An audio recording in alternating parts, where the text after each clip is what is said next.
I also think that he has to, get a little bit more of fay with the business of politics and make sure who's where in the show and who he can rely on and who not, before that promise of really having an open door policy will be the truth for the residents of Gauteng. Now, normally we tend to experience, especially around council meetings, a lot of unruly behavior and a lot of disruptions, but that's not the case in this particular instance. I think we should not forget about the national picture in this instance. And the fact that the president was booed on Monday at the Kusatu rally in Bloemfontein, I think that probably had quite a dampening effect on a lot of ANC supporters to really understand that, look, we're probably in more trouble as a party as what we thought we are. Now, going back to some of the key points that he actually put forward, a lot of which was around bread and butter issues, yes, particularly the uplifting of poverty. Now, is this something that you actually see him being able to do when you compare it to, let's say, the previous administration's attempts at fixing these issues? I think he is already making progress, and I was very impressed when I read through his speech. The only party that he mentioned by name was the EFF.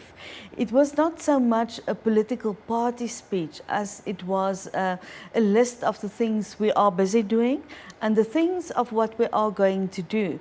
And in his speech, he listed quite a number of things that they have already done in the first 9 months.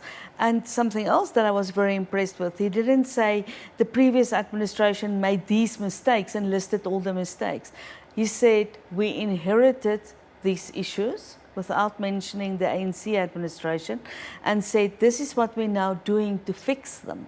I think he was very sensitive about that because we need to keep in mind that Mr. Park Staal was seen as a very, very good mayor. And a lot of the studies that we did just before the local government elections last year showed Herman Mashaba and Park Staal almost on a par. It was very difficult. If the people of Joburg had to decide and not the parties in the council, we might have had a different mayor because Park Staal was very, very popular. But Herman Mashaba, I think, decided to take the good things and go forward with that and not criticize people by name or by party. Now, let me take you back real quickly to the point of EFF, that he actually named it out of all the other coalition Yes. parties that was there. Does that mean that this coalition is starting to head towards the right direction? I think he was very sensitive about the EFF because we must remember that the EFF is not so formally tied in as the other parties are. They said from the beginning they will support him if they agree with him. They will not support him regardless. And I think he was very quick to pick up on that and really point out the things that they have contributed, which they applauded in the meeting this morning as well. If you ask me how long this will last, I think it will last as long as he makes good on his promises to do something for the poor people in Johannesburg, because the EFF definitely sees the poor and the downtrodden as their hunting ground for votes. Now, he's taken a very hard line when it comes to corruption, crime, even the efficiency that has been criticized for being incredibly slow and at times non-existent within the city of Joburg.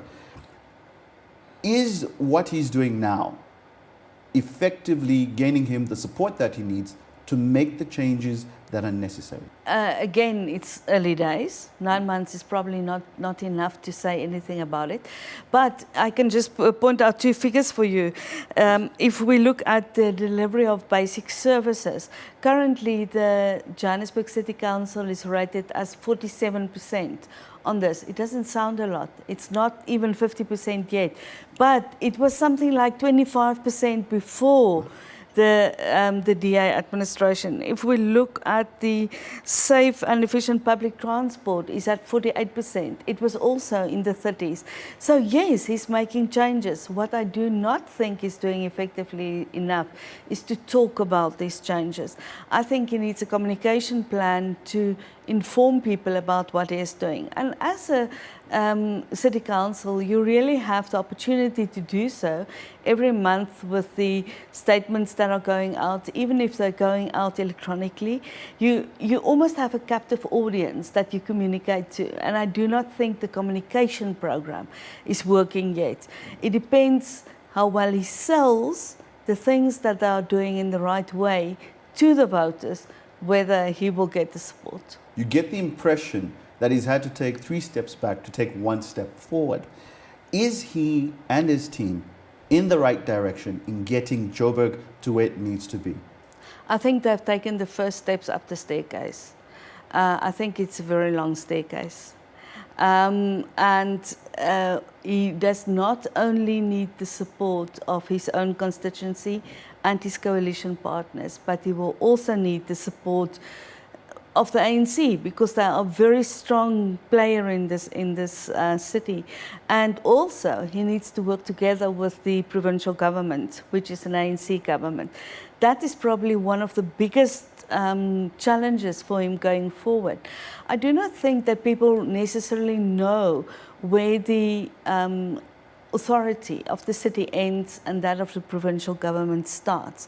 For instance, he was talking about the clinics, and the clinics that are open now for longer.